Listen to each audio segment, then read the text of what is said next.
The acorn of today is the oak of the next millennium.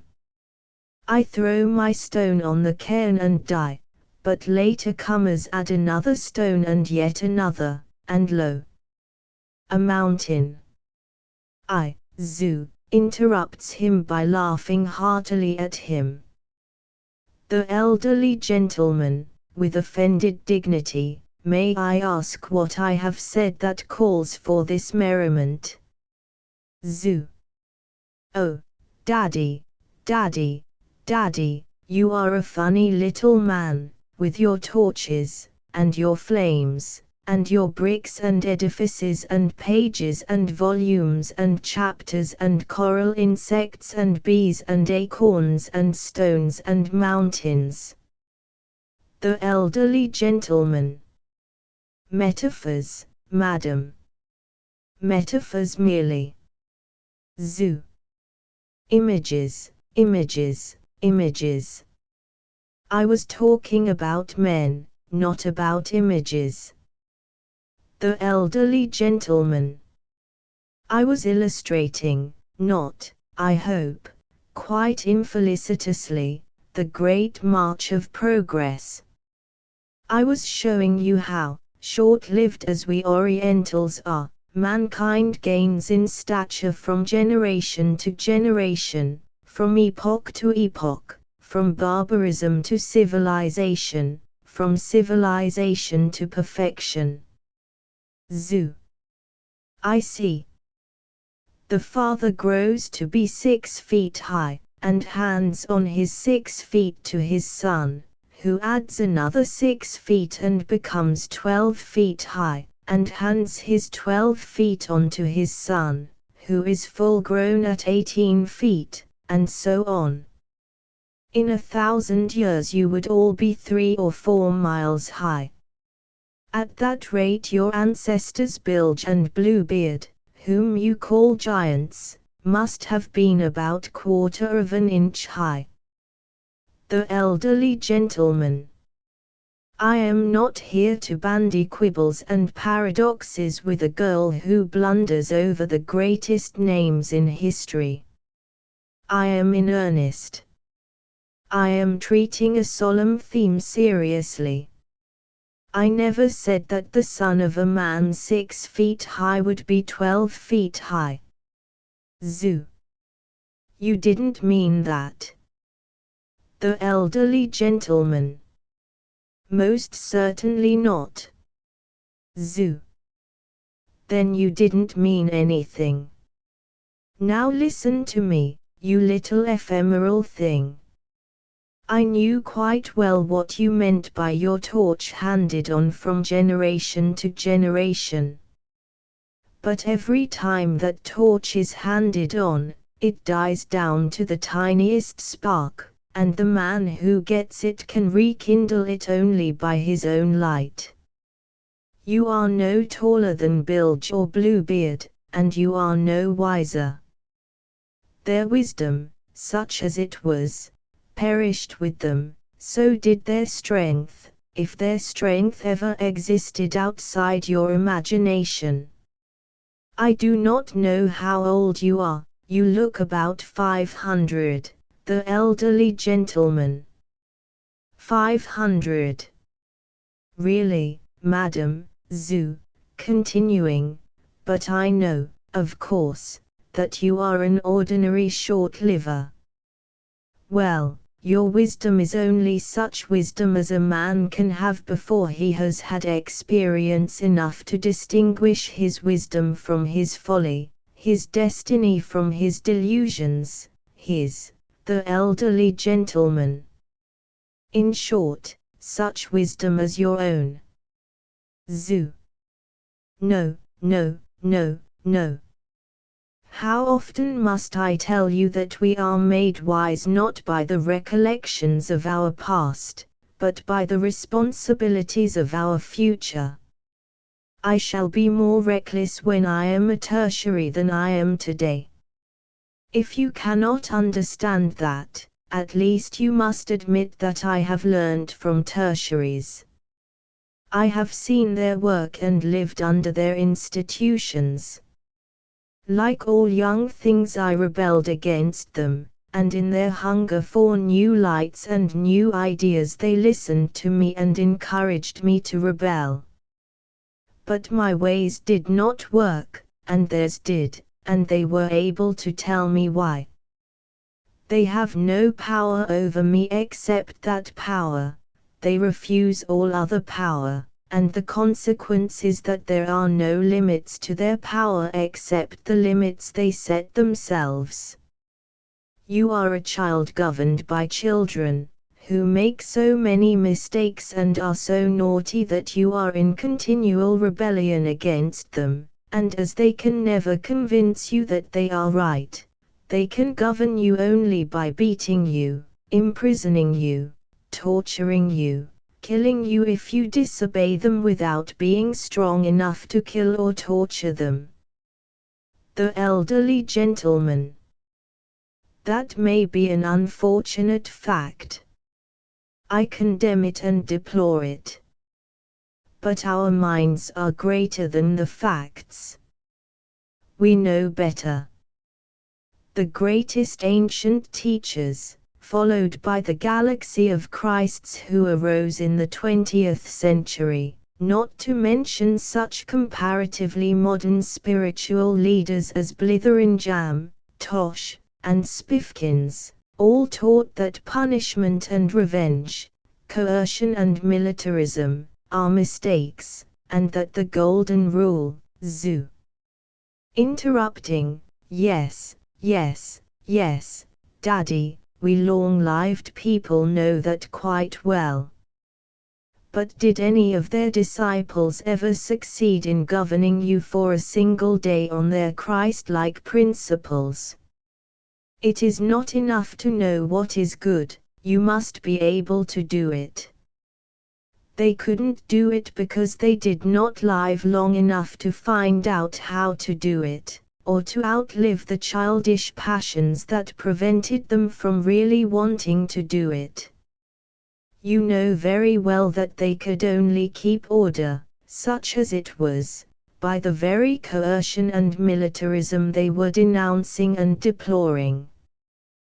They had actually to kill one another for preaching their own gospel, or be killed themselves. The elderly gentleman. The blood of the martyrs, madam, is the seed of the church. Zoo. More images, Daddy. The blood of the short-lived falls on stony ground. The elderly gentleman, rising, very testy, you are simply mad on the subject of longevity. I wish you would change it. It is rather personal and in bad taste. Human nature is human nature, long-lived or short-lived, and always will be. Zoo. Then you give up the idea of progress. You cry off the torch, and the brick, and the acorn, and all the rest of it. The elderly gentleman. I do nothing of the sort. I stand for progress and for freedom broadening down from precedent to precedent. Zoo. You are certainly a true Briton. The elderly gentleman. I am proud of it. But in your mouth I feel that the compliment hides some insult, so I do not thank you for it. Zoo. All I meant was that though Britons sometimes say quite clever things and deep things as well as silly and shallow things, they always forget them 10 minutes after they have uttered them. The elderly gentleman. Leave it at that, madam, leave it at that. He sits down again. Even a pope is not expected to be continually pontificating. Our flashes of inspiration show that our hearts are in the right place. Zoo. Of course. You cannot keep your heart in any place but the right place. The elderly gentleman. Sh. Zoo. But you can keep your hands in the wrong place. In your neighbor's pockets, for example. So, you see, it is your hands that really matter. The elderly gentleman, exhausted. Well, a woman must have the last word. I will not dispute it with you. Zoo. Good. Now let us go back to the really interesting subject of our discussion. You remember the slavery of the short-lived to images and metaphors. The elderly gentleman, aghast, do you mean to say, madam, that after having talked my head off, and reduced me to despair and silence by your intolerable loquacity, you actually propose to begin all over again? I shall leave you at once. Zoo. You must not. I am your nurse, and you must stay with me. The elderly gentleman.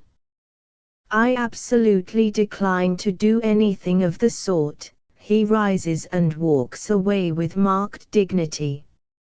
Zoo, using her tuning fork. Zoo on Berinpia to Oracle Police at Ennistimon. Have you got me? What? I am picking you up now, but you are flat to my pitch. Just a shade sharper. That's better, still a little more. Got you, right. Isolate Berinpia quick. The elderly gentleman is heard to yell, oh. Zoo, still intoning, thanks. Oh, nothing serious. I am nursing a short liver and the silly creature has run away. He has discouraged himself very badly by gadding about and talking to secondaries, and I must keep him strictly to heel. The elderly gentleman returns, indignant. Zoo. Here he is. You can release the peer, thanks. Goodbye. She puts up her tuning fork. The elderly gentleman. This is outrageous. When I tried to step off the pier onto the road, I received a shock, followed by an attack of pins and needles which ceased only when I stepped back onto the stones. Zoo. Yes, there is an electric hedge there. It is a very old and very crude method of keeping animals from straying. The elderly gentleman. We are perfectly familiar with it in Baghdad, madam, but I little thought I should live to have it ignominiously applied to myself. You have actually Kiplingized me. Zoo. Kiplingized. What is that? The elderly gentleman. About 1,000 years ago there were two authors named Kipling. One was an Eastern and a writer of merit. The other, being a Western, was of course only an amusing barbarian. He is said to have invented the electric hedge. I consider that in using it on me you have taken a very great liberty. Zoo. What is a liberty? The elderly gentleman, exasperated. I shall not explain, madam. I believe you know as well as I do. He sits down on the bollard in dudgeon. Zoo. No, even you can tell me things I do not know. Haven't you noticed that all the time you have been here we have been asking you questions? The elderly gentleman. Noticed it. It has almost driven me mad. Do you see my white hair? It was hardly grey when I landed. There were patches of its original auburn still distinctly discernible. Zoo. That is one of the symptoms of discouragement. But have you noticed something much more important to yourself, that is, that you have never asked us any questions, although we know so much more than you do? The elderly gentleman. I am not a child, madam. I believe I have had occasion to say that before. And I am an experienced traveler. I know that what the traveler observes must really exist, or he could not observe it. But what the natives tell him is invariably pure fiction. Zoo. Not here, Daddy. With us life is too long for telling lies. They all get found out. You'd better ask me questions while you have the chance. The elderly gentleman. If I have occasion to consult the oracle, I shall address myself to a proper one, to a tertiary, not to a primary flapper playing at being an oracle.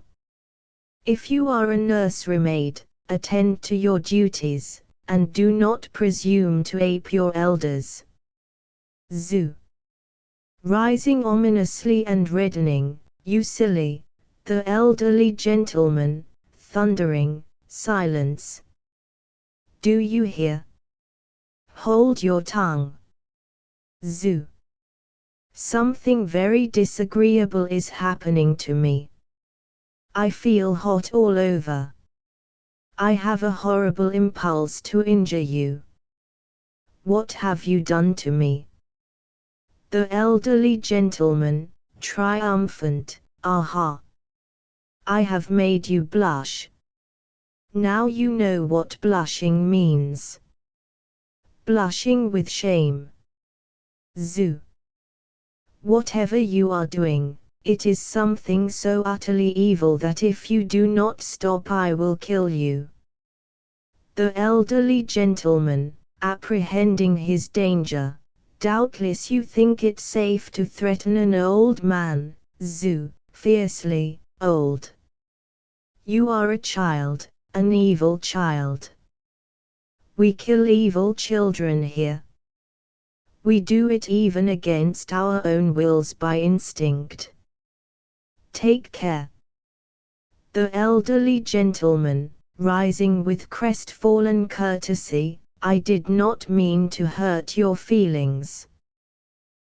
Swallowing the apology with an effort, I beg your pardon. He takes off his hat, and bows. Zoo. What does that mean? The elderly gentleman. I withdraw what I said. Zoo. How can you withdraw what you said? The elderly gentleman. I can say no more than that I am sorry. Zoo. You have reason to be. That hideous sensation you gave me is subsiding, but you have had a very narrow escape. Do not attempt to kill me again, for at the first sign in your voice or face I shall strike you dead. The elderly gentleman. I attempt to kill you. What a monstrous accusation. Zoo, frowns. The elderly gentleman, prudently correcting himself, I mean misunderstanding. I never dreamt of such a thing. Surely you cannot believe that I am a murderer. Zoo. I know you are a murderer. It is not merely that you threw words at me as if they were stones, meaning to hurt me. It was the instinct to kill that you roused in me. I did not know it was in my nature, never before has it wakened and sprung out at me, warning me to kill or be killed. I must now reconsider my whole political position. I am no longer a conservative. The elderly gentleman, dropping his hat. Gracious heavens! You have lost your senses. I am at the mercy of a madwoman. I might have known it from the beginning. I can bear no more of this. Offering his chest for the sacrifice, kill me at once, and much good may my death do you. Zoo. It would be useless unless all the other short-livers were killed at the same time. Besides, it is a measure which should be taken politically and constitutionally, not privately. However, I am prepared to discuss it with you. The elderly gentleman. No, no, no, I had much rather discuss your intention of withdrawing from the Conservative Party. How the Conservatives have tolerated your opinions so far is more than I can imagine. I can only conjecture that you have contributed very liberally to the party funds. He picks up his hat, and sits down again. Zoo. Do not babble so senselessly. Our chief political controversy is the most momentous in the world for you and your like. The elderly gentleman, interested, indeed. Pray, may I ask what it is? I am a keen politician, and may perhaps be of some use. He puts on his hat, cocking it slightly. Zoo. We have two great parties, the Conservative Party and the Colonization Party. The colonizers are of opinion that we should increase our numbers and colonize. The Conservatives hold that we should stay as we are, confined to these islands, a race apart, wrapped up in the majesty of our wisdom on a soil held as holy ground for us by an adoring world, with our sacred frontier traced beyond dispute by the sea. They contend that it is our destiny to rule the world, and that even when we were short-lived we did so. They say that our power and our peace depend on our remoteness, our exclusiveness, our separation, and the restriction of our numbers. 5 minutes ago that was my political faith. Now I do not think there should be any short-lived people at all. She throws herself again carelessly on the sacks. The elderly gentleman. Am I to infer that you deny my right to live because I allowed myself, perhaps injudiciously, to give you a slight scolding? Zoo. Is it worth living for so short a time? Are you any good to yourself? The elderly gentleman, stupid. Well, upon my soul. Zoo. It is such a very little soul. You only encourage the sin of pride in us, and keep us looking down at you instead of up to something higher than ourselves. The elderly gentleman. Is not that a selfish view, madam? Think of the good you do us by your oracular counsels. Zoo. What good have our counsels ever done you? You come to us for advice when you know you are in difficulties. But you never know you are in difficulties until 20 years after you have made the mistakes that led to them, and then it is too late. You cannot understand our advice. You often do more mischief by trying to act on it than if you had been left to your own childish devices. If you were not childish you would not come to us at all. You would learn from experience that your consultations of the oracle are never of any real help to you. You draw wonderful imaginary pictures of us, and write fictitious tales and poems about our beneficent operations in the past, our wisdom, our justice, our mercy, stories in which we often appear as sentimental dupes of your prayers and sacrifices, but you do it only to conceal from yourselves the truth that you are incapable of being helped by us. Your Prime Minister pretends that he has come to be guided by the oracle, but we are not deceived. We know quite well that he has come here so that when he goes back he may have the authority and dignity of one who has visited the Holy Islands and spoken face to face with the ineffable ones. He will pretend that all the measures he wishes to take for his own purposes have been enjoined on him by the oracle. The elderly gentleman.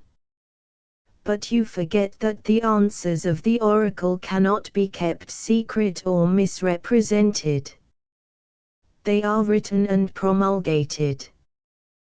The leader of the opposition can obtain copies. All the nations know them. Secret diplomacy has been totally abolished. Zoo.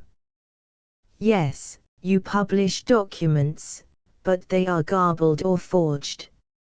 And even if you published our real answers it would make no difference, because the short-lived cannot interpret the plainest writings.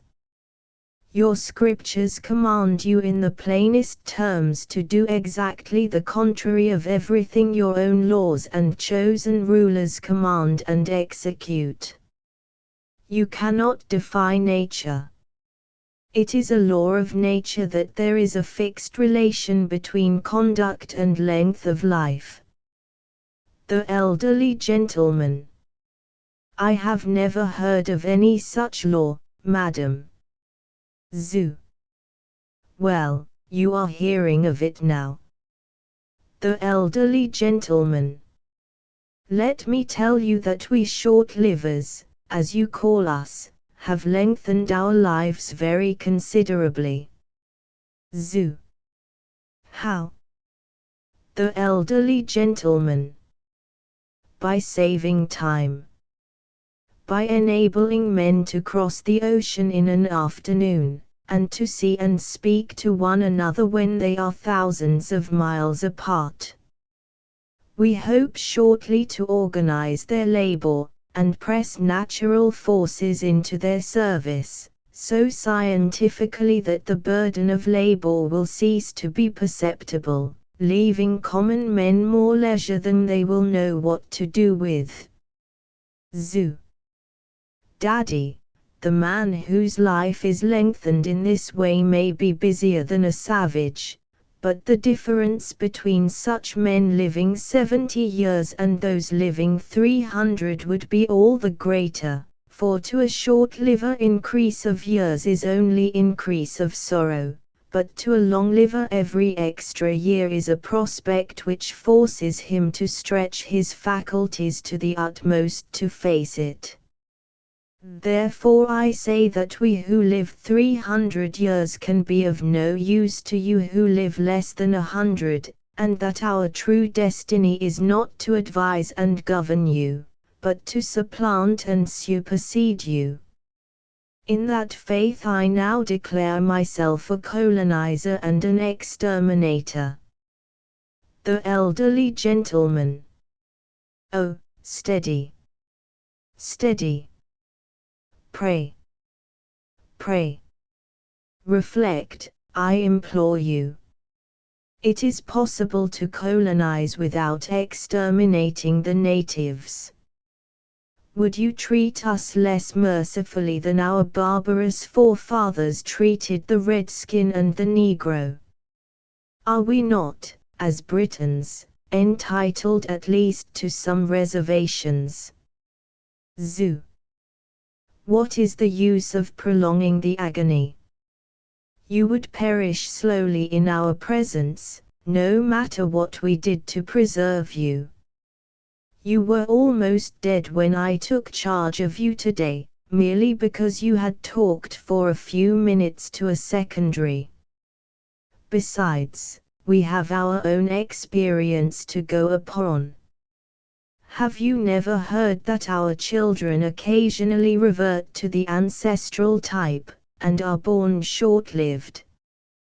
The elderly gentleman, eagerly, never. I hope you will not be offended if I say that it would be a great comfort to me if I could be placed in charge of one of those normal individuals. Zoo. Abnormal, you mean?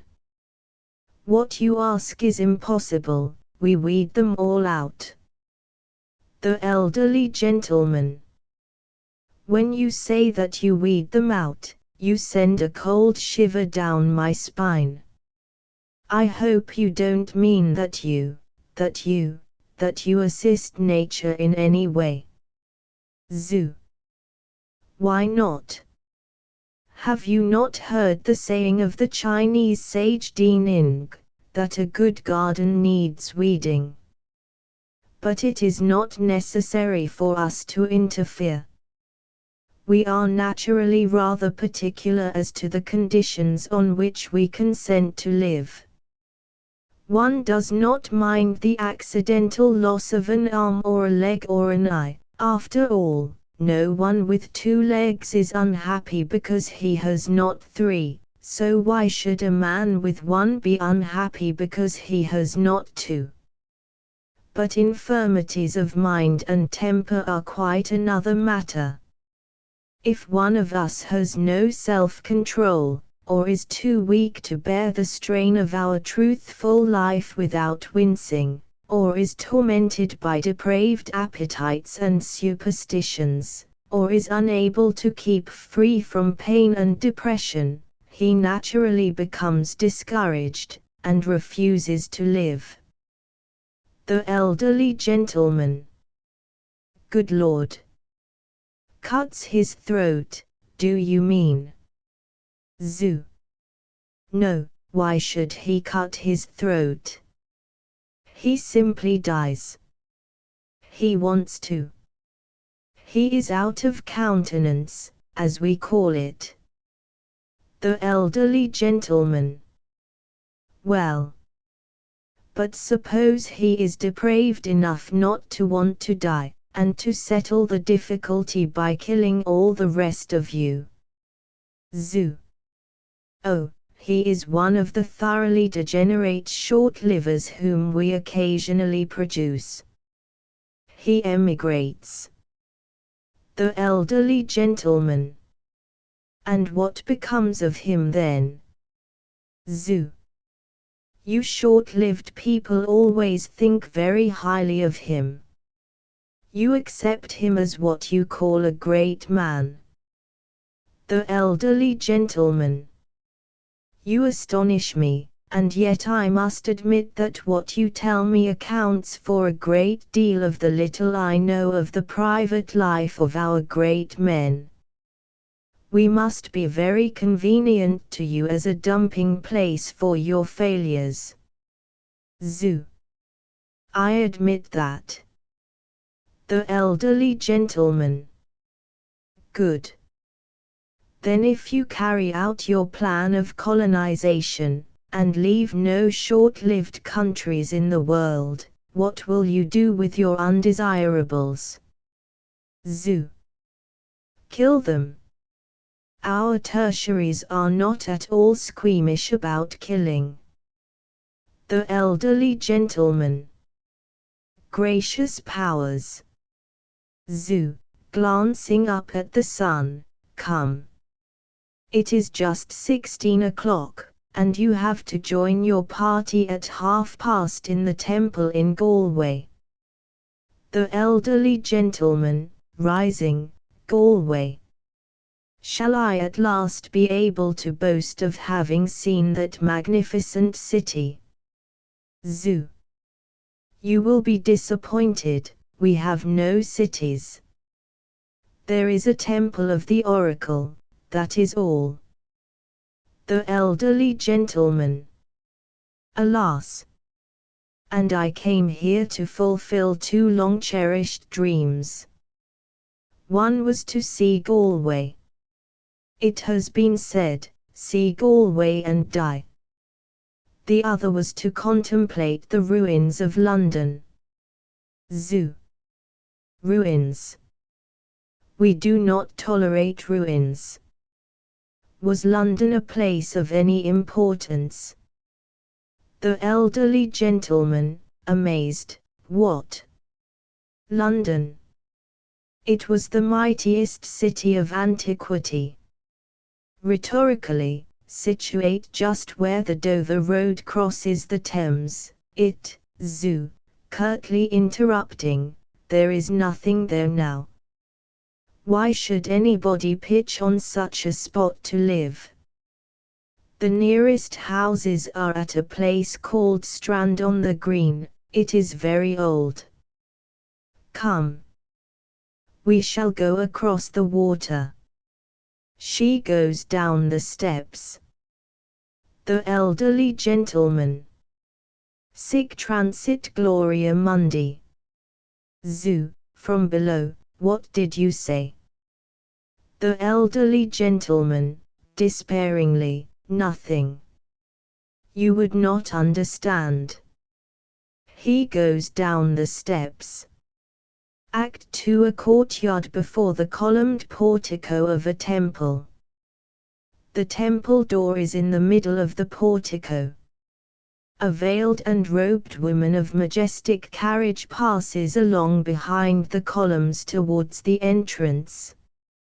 From the opposite direction a man of compact figure, clean-shaven, saturnine, and self-centered, in short, very like Napoleon I, and wearing a military uniform of Napoleonic cut, marches with measured steps, places his hand in his lapel in the traditional manner, and fixes the woman with his eye. She stops, her attitude expressing haughty amazement at his audacity. He is on her right, she on his left. Napoleon, impressively, I am the man of destiny.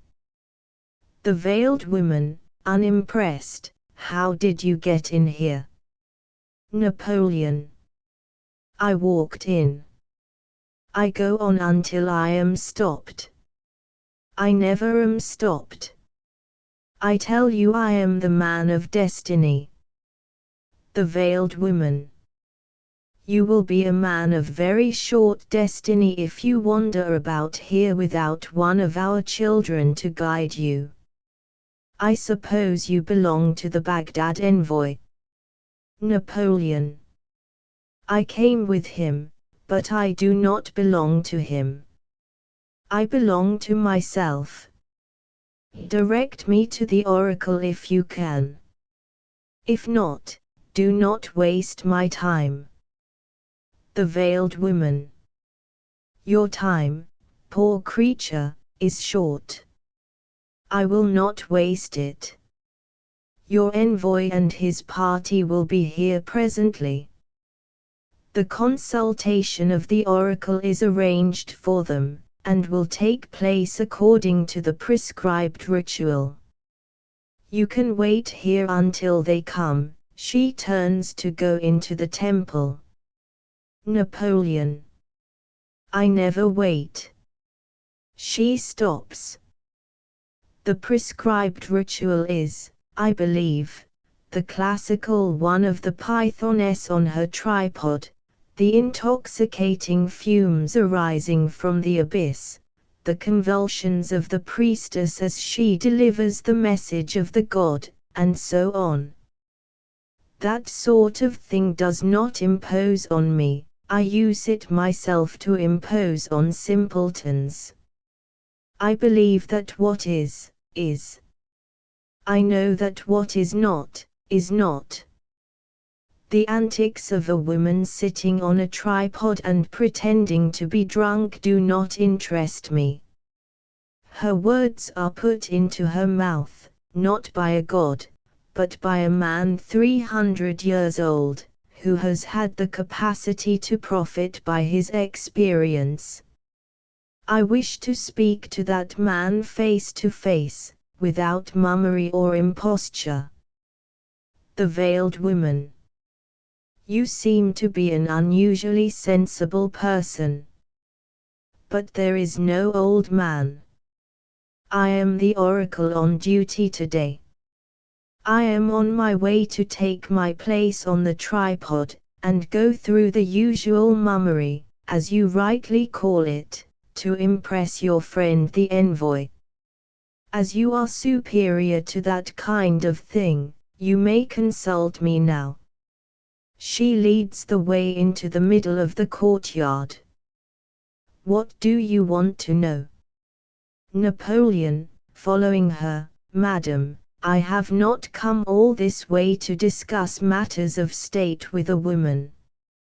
I must ask you to direct me to one of your oldest and ablest men. The oracle. None of our oldest and ablest men or women would dream of wasting their time on you. You would die of discouragement in their presence in less than 3 hours. Napoleon. You can keep this idle fable of discouragement for people credulous enough to be intimidated by it, madam. I do not believe in metaphysical forces. The oracle. No one asks you to. A field is something physical, is it not? Well, I have a field. Napoleon. I have several million fields. I am Emperor of Trinaia. The oracle. You do not understand. I am not speaking of an agricultural field. Do you not know that every mass of matter in motion carries with it an invisible gravitational field, every magnet an invisible magnetic field, and every living organism a mesmeric field? Even you have a perceptible mesmeric field. Feeble as it is the strongest I have yet observed in a short liver. Napoleon. By no means feeble, madam. I understand you now, and I may tell you that the strongest characters blench in my presence, and submit to my domination. But I do not call that a physical force. The oracle. What else do you call it, pray? Our physicists deal with it. Our mathematicians express its measurements in algebraic equations. Napoleon. Do you mean that they could measure mine? The oracle. Yes, by a figure infinitely near to zero. Even in us the force is negligible during our first century of life. In our second it develops quickly, and becomes dangerous to short livers who venture into its field.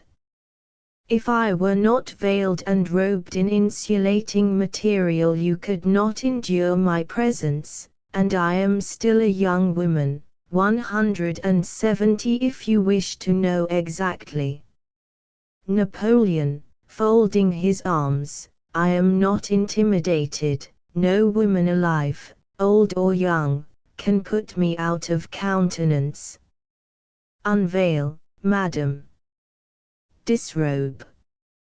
You will move this temple as easily as shake me. The oracle. Very well, she throws back her veil. Napoleon, shrieking, staggering, and covering his eyes, no. Stop. Hide your face again.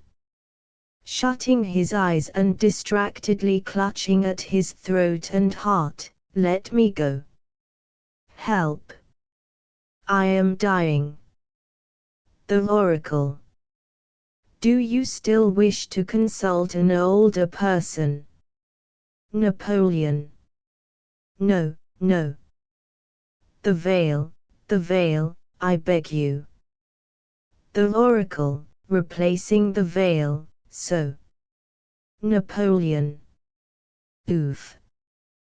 One cannot always be at one's best. Twice before in my life I have lost my nerve and behaved like a poltroon. But I warn you not to judge my quality by these involuntary moments. The oracle. I have no occasion to judge of your quality. You want my advice. Speak quickly, or I shall go about my business. Napoleon, after a moment's hesitation, sinks respectfully on one knee. The oracle. Oh, rise, rise.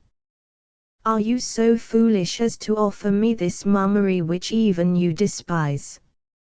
Napoleon, rising, I knelt in spite of myself. I compliment you on your impressiveness, madam. The oracle, impatiently, time. Time. Time. Time. Napoleon. You will not grudge me the necessary time, madam, when you know my case. I am a man gifted with a certain specific talent in a degree altogether extraordinary. I am not otherwise a very extraordinary person, my family is not influential, and without this talent I should cut no particular figure in the world. The oracle. Why cut a figure in the world? Napoleon. Superiority will make itself felt, madam. But when I say I possess this talent I do not express myself accurately. The truth is that my talent possesses me.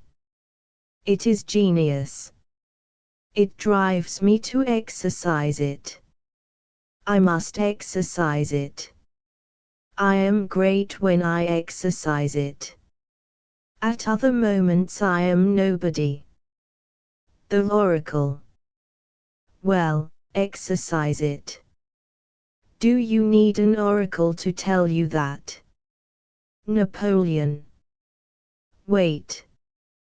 This talent involves the shedding of human blood. The oracle. Are you a surgeon, or a dentist? Napoleon. Pshaw. You do not appreciate me, madam. I mean the shedding of oceans of blood, the death of millions of men. The oracle. They object, I suppose. Napoleon. Not at all. They adore me. The oracle. Indeed. Napoleon. I have never shed blood with my own hand. They kill each other, they die with shouts of triumph on their lips. Those who die cursing do not curse me. My talent is to organize this slaughter, to give mankind this terrible joy which they call glory, to let loose the devil in them that peace has bound in chains. The oracle. And you? Do you share their joy? Napoleon. Not at all. What satisfaction is it to me to see one fool pierce the entrails of another with a bayonet? I am a man of princely character, but of simple personal tastes and habits. I have the virtues of a laborer, industry and indifference to personal comfort.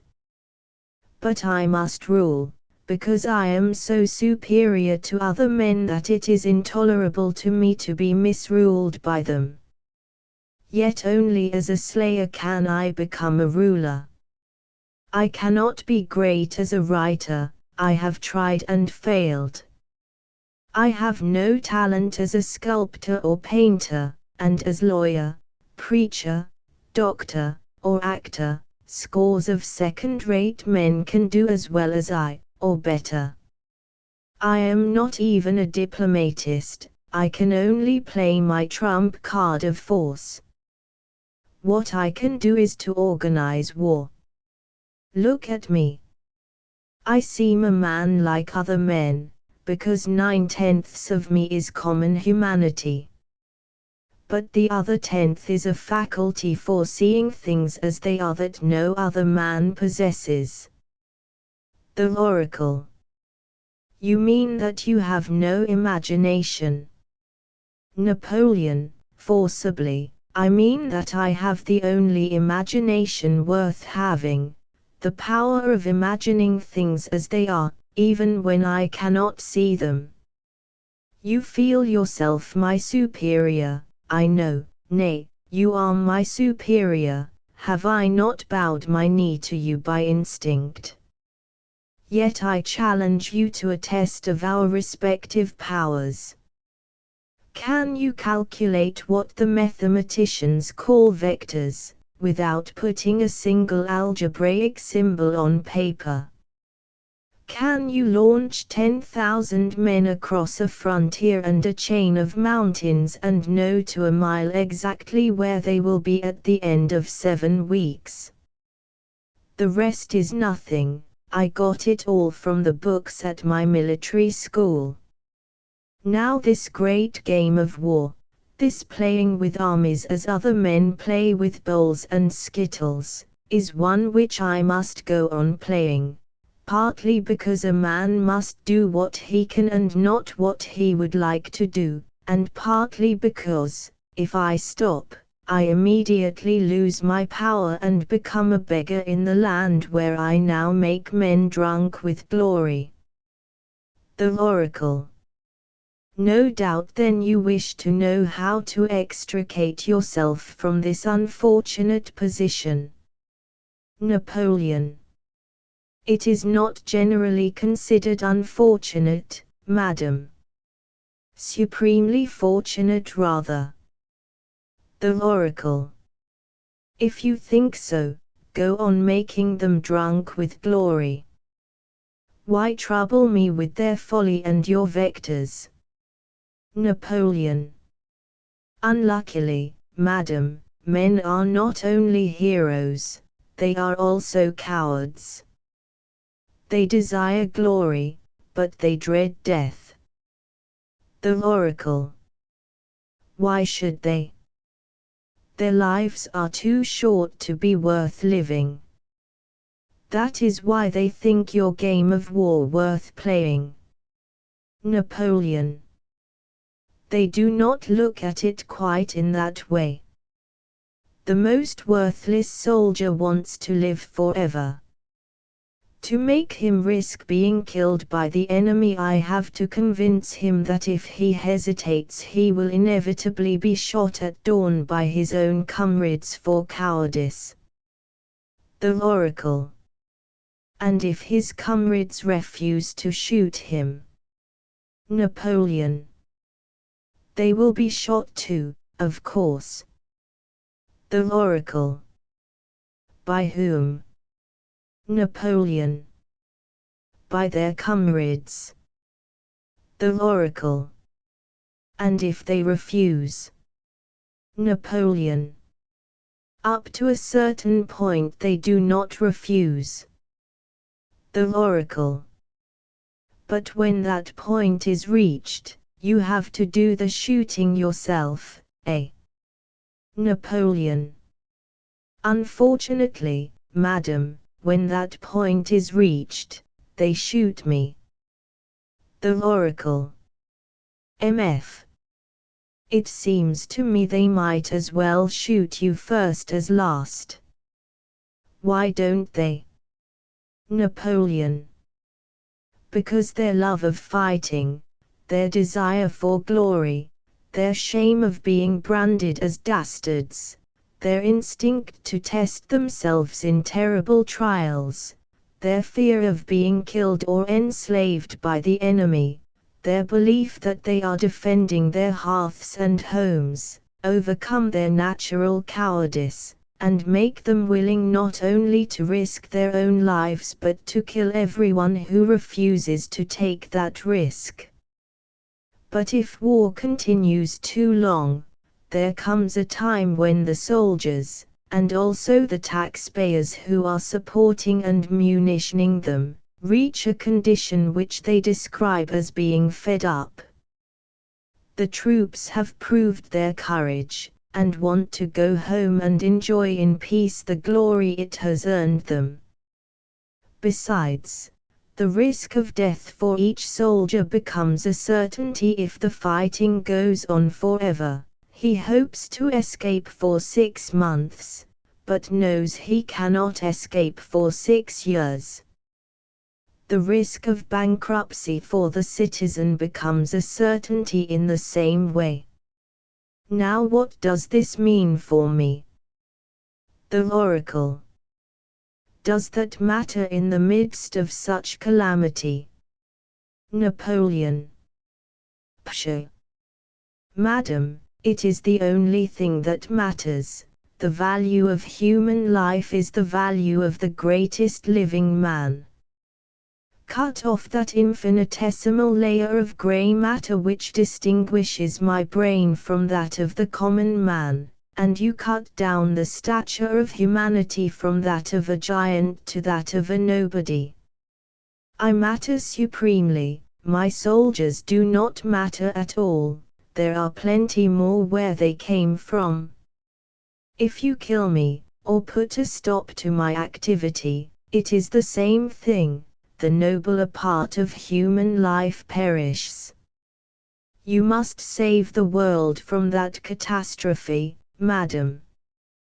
War has made me popular, powerful, famous, historically immortal.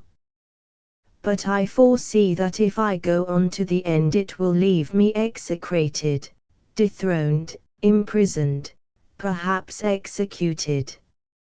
Yet if I stop fighting I commit suicide as a great man and become a common one.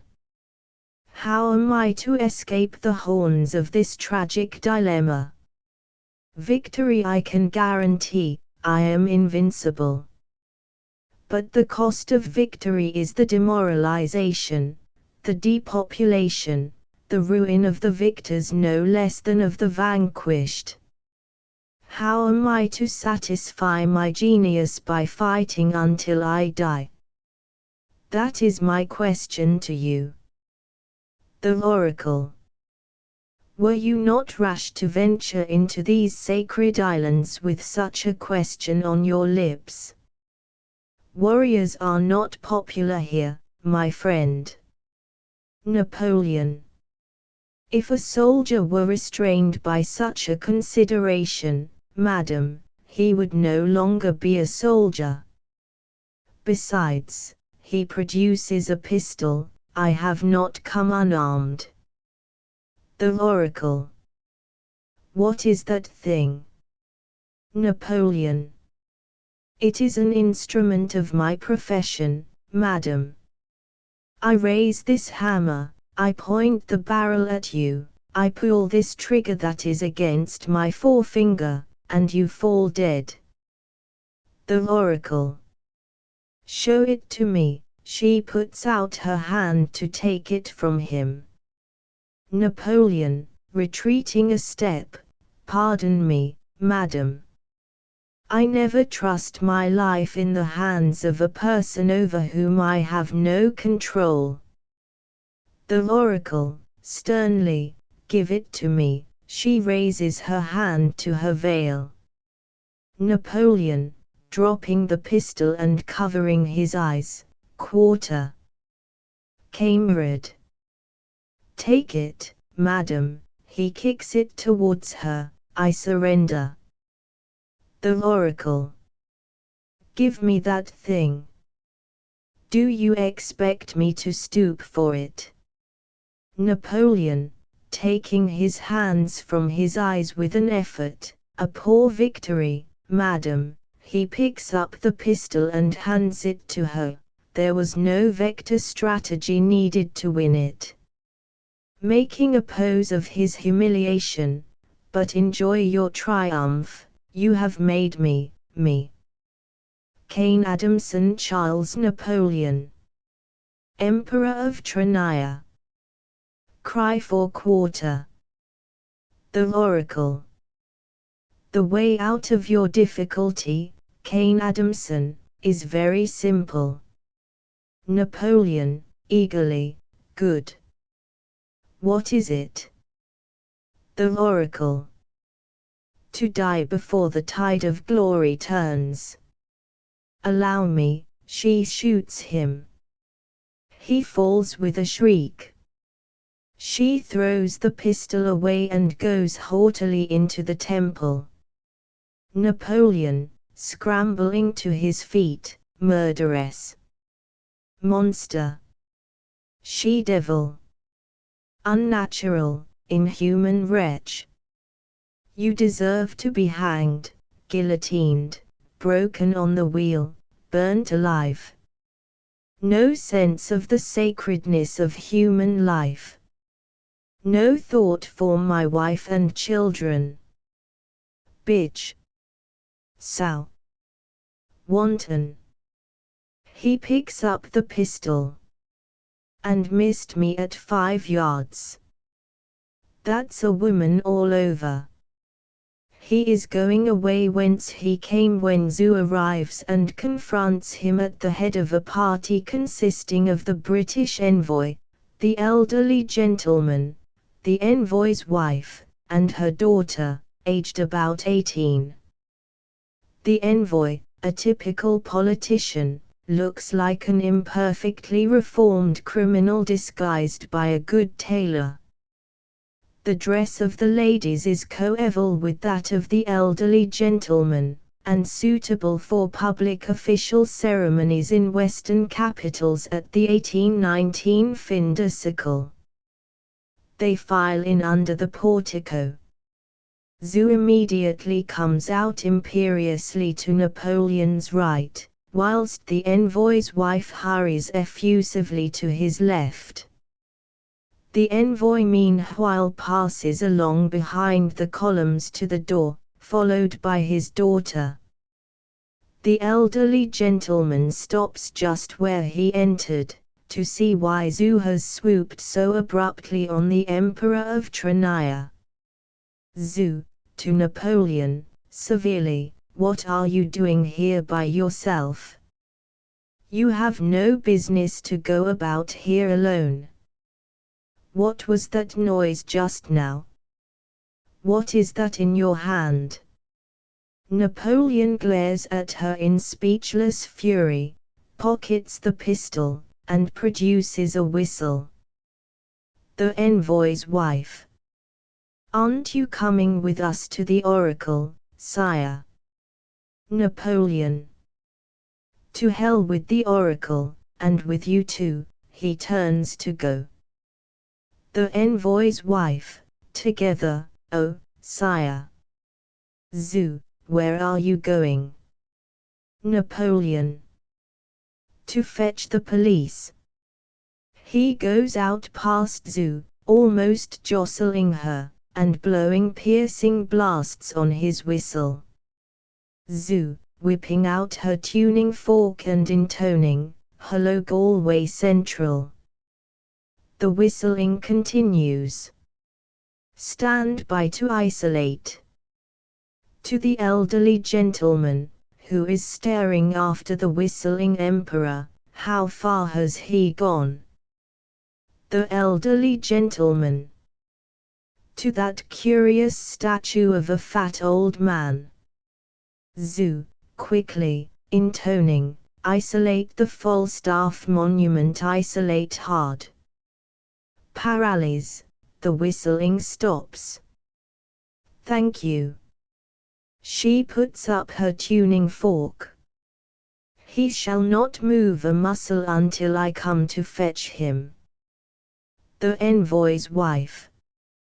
Oh. He will be frightfully angry.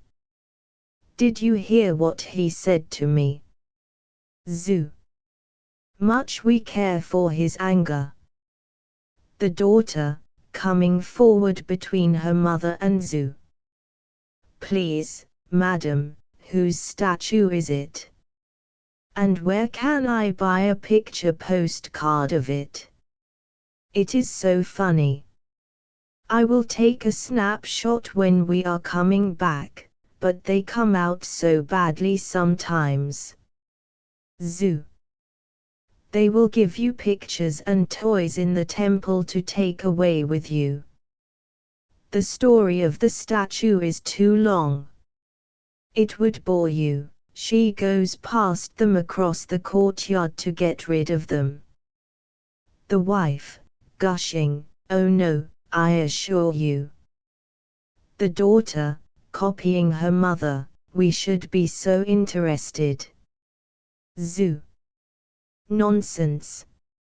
All I can tell you about it is that 1,000 years ago, when the whole world was given over to you short-lived people, there was a war called the War to End War. In the war which followed it about 10 years later, hardly any soldiers were killed, but 7 of the capital cities of Europe were wiped out of existence. It seems to have been a great joke, for the statesmen who thought they had sent 10 million common men to their deaths were themselves blown into fragments with their houses and families, while the 10 million men lay snugly in the caves they had dug for themselves. Later on even the houses escaped, but their inhabitants were poisoned by gas that spared no living soul. Of course the soldiers starved and ran wild, and that was the end of pseudo-Christian civilization. The last civilized thing that happened was that the statesmen discovered that cowardice was a great patriotic virtue, and a public monument was erected to its first preacher, an ancient and very fat sage called Sir John Falstaff. Well, pointing, that's Falstaff. The elderly gentleman, coming from the portico to his granddaughter's right, great heavens! And at the base of this monstrous poltroon's statue the war god of Tranaya is now gibbering impotently. Zhu: "Serve him right. War god indeed." The envoy, coming between his wife and Zhu: "I don't know any history. A modern prime minister has something better to do than sit reading books." But the elderly gentleman, interrupting him encouragingly: "You make history, Ambrose." The envoy: "Well, perhaps I do, and perhaps history makes me. I hardly recognize myself in the newspapers sometimes, though I suppose leading articles are the materials of history, as you might say. But what I want to know is, how did war come back again? And how did they make those poisonous gases you speak of? We should be glad to know, for they might come in very handy if we have to fight Tranaya. Of course I am all for peace, and don't hold with the race of armaments in principle, still, we must keep ahead or be wiped out." Zhu: "You can make the gases for yourselves when your chemists find out how. Then you will do as you did before, poison each other until there are no chemists left, and no civilization. You will then begin all over again as half-starved ignorant savages, and fight with boomerangs and poisoned arrows until you work up to the poison gases and high explosives once more, with the same result. That is, unless we have sense enough to make an end of this ridiculous game by destroying you." The envoy, aghast: "Destroying us?" The elderly gentleman: "I told you, Ambrose. I warned you." The envoy: But, Zoo, impatiently, I wonder what Zozim is doing. He ought to be here to receive you. The elderly gentleman. Do you mean that rather insufferable young man whom you found boring me on the pier? Zoo. Yes. He has to dress up in a druid's robe, and put on a wig and a long false beard, to impress you silly people. I have to put on a purple mantle. I have no patience with such mummery, but you expect it from us, so I suppose it must be kept up.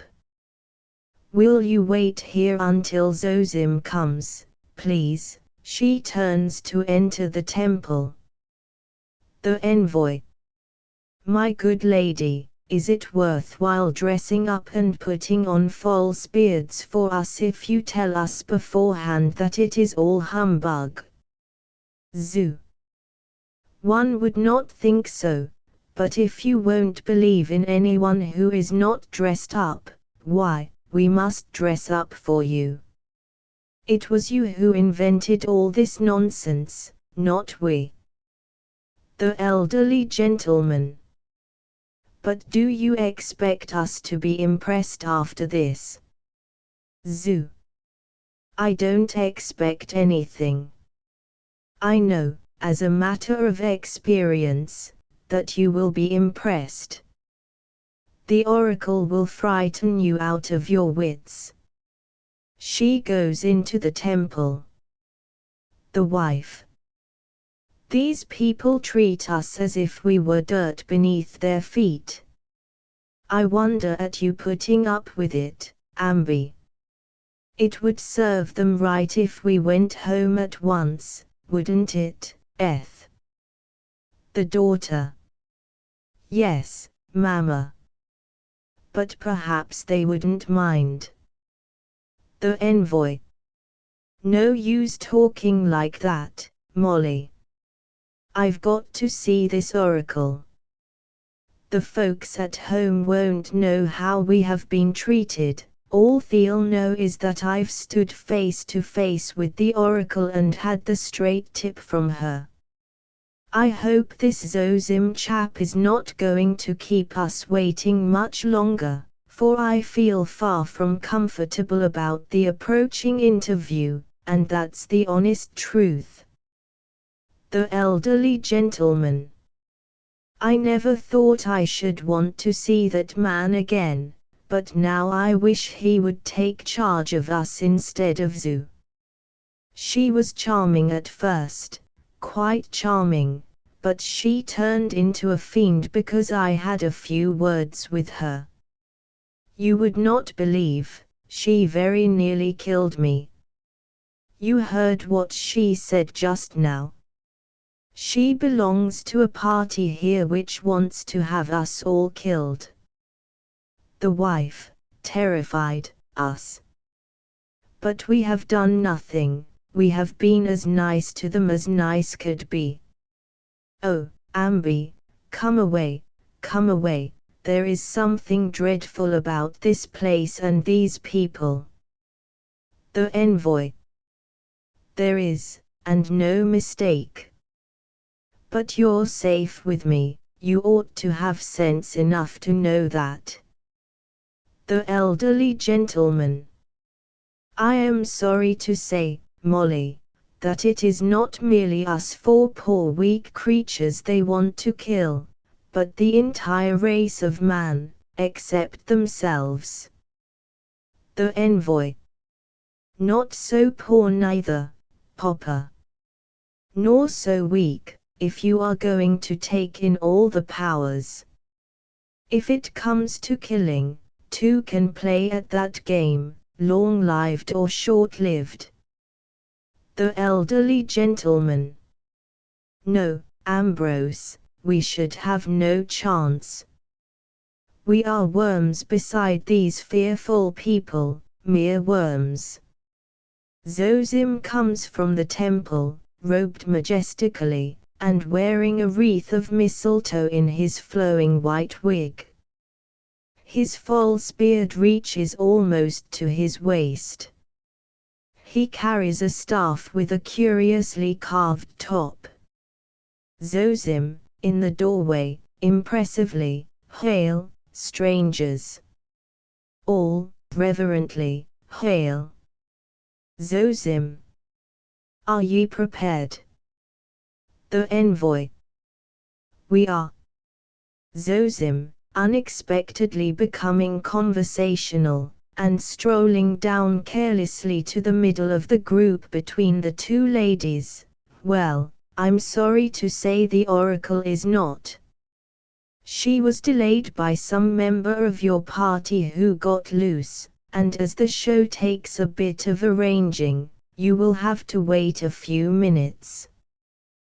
The ladies can go inside and look round the entrance hall and get pictures and things if they want them. The wife, together, thank you. I should like to, they go into, the daughter, very much. The temple, the elderly gentleman, in dignified rebuke of Zozim's levity, taken in this spirit, sir, the show, as you call it, becomes almost an insult to our common sense. Zozim. Quite, I should say. You need not keep it up with me. The envoy, suddenly making himself very agreeable, just so, just so. We can wait as long as you please. And now, if I may be allowed to seize the opportunity of a few minutes' friendly chat. Zozim. By all means, if only you will talk about things I can understand. The envoy. Well, about this colonizing plan of yours. My father-in-law here has been telling me something about it, and he has just now let out that you want not only to colonize us, but well, shall we say to supersede us?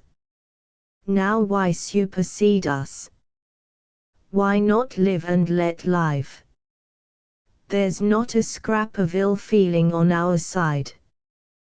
We should welcome a colony of immortals, we may almost call you that, in the British Middle East. No doubt the Trinian Empire, with its Mahometan traditions, overshadows us now. We have had to bring the Emperor with us on this expedition, though of course you know as well as I do that he has imposed himself on my party just to spy on me. I don't deny that he has the whip hand of us to some extent, because if it came to a war none of our generals could stand up against him. I give him best at that game, he is the finest soldier in the world. Besides, he is an emperor and an autocrat, and I am only an elected representative of the British democracy. Not that our British Democrats won't fight, they will fight the heads off all the Trinians that ever walked, but then it takes so long to work them up to it, while he has only to say the word and march. But you people would never get on with him. Believe me, you would not be as comfortable in Trinier as you would be with us. We understand you. We like you. We are easygoing people, and we are rich people. That will appeal to you. Trinier is a poor place when all is said. 5/8 of it is desert. They don't irrigate as we do. Besides, now I am sure this will appeal to you and to all right-minded men, we are Christians. Zozim. The old Uns prefer Mahometans. The envoy, shocked, what? Zozim, distinctly, they prefer Mahometans. What's wrong with that? The envoy.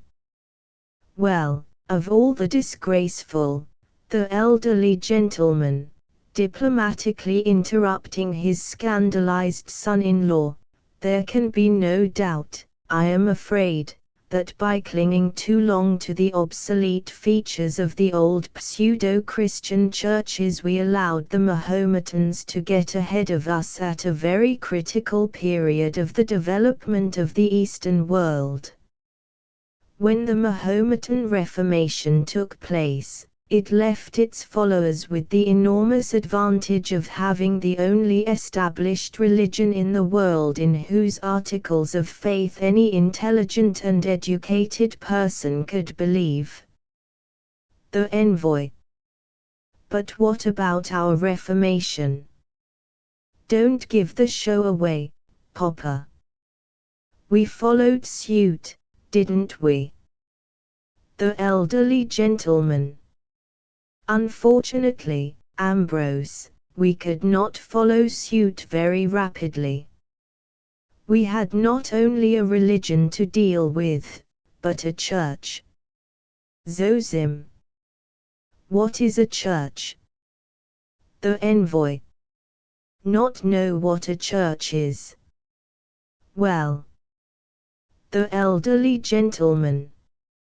You must excuse me, but if I attempted to explain you would only ask me what a bishop is, and that is a question that no mortal man can answer. All I can tell you is that Mahomet was a truly wise man, for he founded a religion without a church. Consequently, when the time came for a reformation of the mosques, there were no bishops and priests to obstruct it. Our bishops and priests prevented us for 200 years from following suit, and we have never recovered the start we lost then. I can only plead that we did reform our church at last.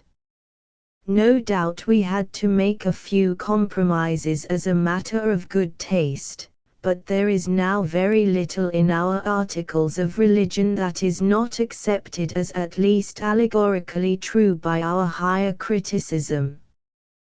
The Envoy, encouragingly, besides, does it matter? Why, I have never read the articles in my life, and I am Prime Minister. Come.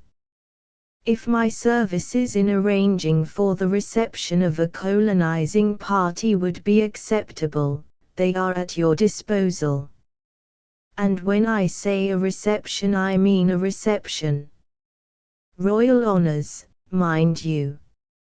A salute of 101 guns. The streets lined with troops. The guards turned out at the palace. Dinner at the Guildhall. Zosim. Discourage me if I know what you're talking about. I wish Zoo would come, she understands these things. All I can tell you is that the general opinion among the colonizers is in favor of beginning in a country where the people are of a different color from us, so that we can make short work without any risk of mistakes. The Envoy. What do you mean by short work? I hope, Zosim, with obviously feigned geniality, oh, nothing, nothing, nothing. We are thinking of trying North America, that's all. You see, the red men of that country used to be white. They passed through a period of sallow complexions, followed by a period of no complexions at all, into the red characteristic of their climate. Besides, several cases of long life have occurred in North America. They joined us here, and their stock soon reverted to the original white of these islands. The elderly gentleman. But have you considered the possibility of your colony turning red? Zosim. That won't matter.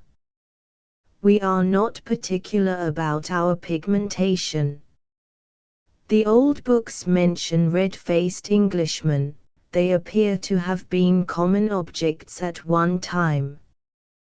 The elderly gentleman, very persuasively, but do you think you would be popular in North America?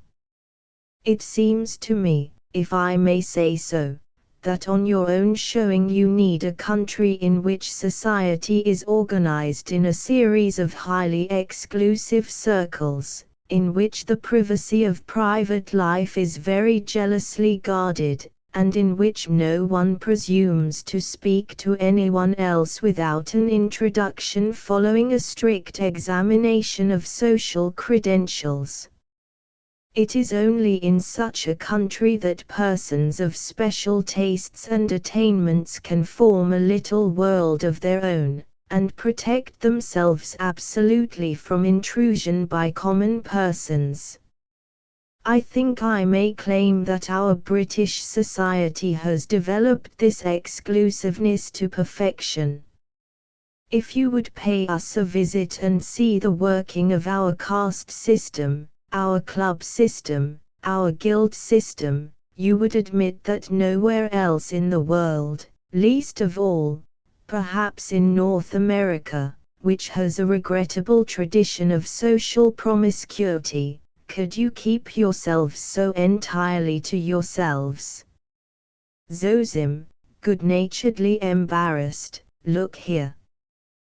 There is no good discussing this. I had rather not explain, but it won't make any difference to our colonizers what sort of short livers they come across. We shall arrange all that. Never mind how. Let us join the ladies. The elderly gentleman, throwing off his diplomatic attitude and abandoning himself to despair, we understand you only too well, sir.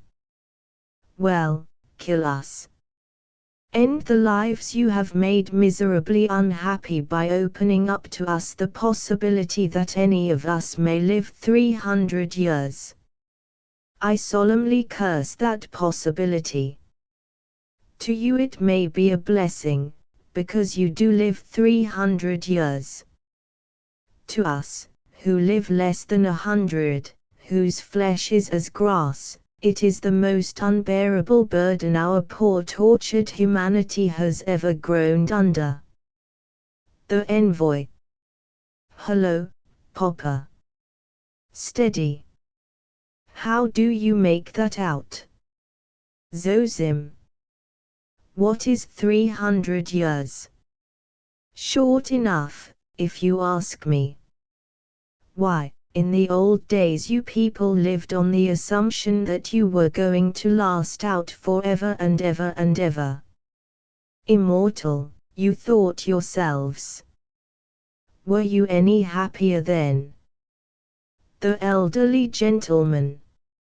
As president of the Baghdad Historical Society, I am in a position to inform you that the communities which took this monstrous pretension seriously were the most wretched of which we have any record. My society has printed an editio princeps of the works of the father of history, Thucydides Macaulay. Have you read his account of what was blasphemously called the perfect city of God, and the attempt made to reproduce it in the northern part of these islands by John Hobbes Knoxius, called the Leviathan? Those misguided people sacrificed the fragment of life that was granted to them to an imaginary immortality. They crucified the prophet who told them to take no thought for the morrow, and that here and now was their Australia, Australia being a term signifying paradise, or an eternity of bliss. They tried to produce a condition of death in life, to mortify the flesh, as they called it. Zosim. Well, you are not suffering from that, are you? You have not a mortified air. The elderly gentleman. Naturally we are not absolutely insane and suicidal. Nevertheless we impose on ourselves abstinences and disciplines and studies that are meant to prepare us for living 3 centuries. And we seldom live one. My childhood was made unnecessarily painful, my boyhood unnecessarily laborious, by ridiculous preparations for a length of days which the chances were 50,000 to 1 against my ever attaining. I have been cheated out of the natural joys and freedoms of my life by this dream to which the existence of these islands and their oracles gives a delusive possibility of realization. I curse the day when long life was invented, just as the victims of John Hope's Noxious cursed the day when eternal life was invented. Zosim. Pooh! You could live 3 centuries if you chose. The elderly gentleman. That is what the fortunate always say to the unfortunate. Well, I do not choose. I accept my 70 years. If they are filled with usefulness, with justice, with mercy, with goodwill, if they are the lifetime of a soul that never loses its honor and a brain that never loses its eagerness, they are enough for me, because these things are infinite and eternal, and can make 10 of my years as long as 30 of yours. I shall not conclude by saying live as long as you like and be damned to you, because I have risen for the moment far above any ill will to you or to any fellow creature, but I am your equal before that eternity in which the difference between your lifetime and mine is as the difference between 1 drop of water and 3 in the eyes of the almighty power from which we have both proceeded. Zosim, impressed, you spoke that piece very well, Daddy. I couldn't talk like that if I tried. It sounded fine. Ah! Here comes the ladies. To his relief, they have just appeared on the threshold of the temple. The elderly gentleman, passing from exaltation to distress, it means nothing to him, in this land of